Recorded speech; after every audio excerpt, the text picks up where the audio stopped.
यवतमाळच्या बोथ बोडण येथील डांबरी रस्ता उखडल्यानं नागरिकांचा संताप पाहायला मिळालाय। 15 दिवसांपूर्वी डांबरी रस्त्याचं काम पूर्ण झालंय। संबंधित ठेकेदार आणि अधिकाऱ्यांवर कारवाई करण्याची नागरिकांनी आता मागणी केली आहे। प्रतिनिधी दीपक शास्त्री आपल्याशी जोडले गेलेले आहेत। दीपक, खरं तर हा डांबरी रस्ता उखडल्याचं दिसतंय, नागरिकांच्या कशा भावना पाहायला मिळाल्या? नक्कीच मॅडम, यवतमाळ शहरापासून जवळच असलेल्या बोटबडण इथे 15 दिवसापूर्वी हा डांबरीकरण रस्ता बनवण्यात आला होता। मात्र आता हाताने रस्ता उखडल्याने नागरिकांनी तीव्र संताप व्यक्त केला आहे। बऱ्याच वर्षापासून या रस्त्याचे काम रखडलेले होते।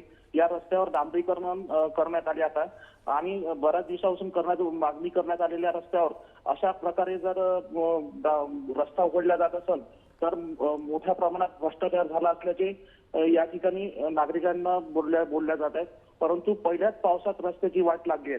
सध्या पावसाळी अधिवेशन सुरू असून कामाची चौकशी करून ठेकेदारांची पाठराखण करणाऱ्या अधिकाऱ्याला निलंबित करण्यात यावे अशी मागणी या व्हिडिओद्वारे नागरिकांनी केली आहे। नक्कीच दीपक, धन्यवाद आपण दिलेल्या माहितीसाठी।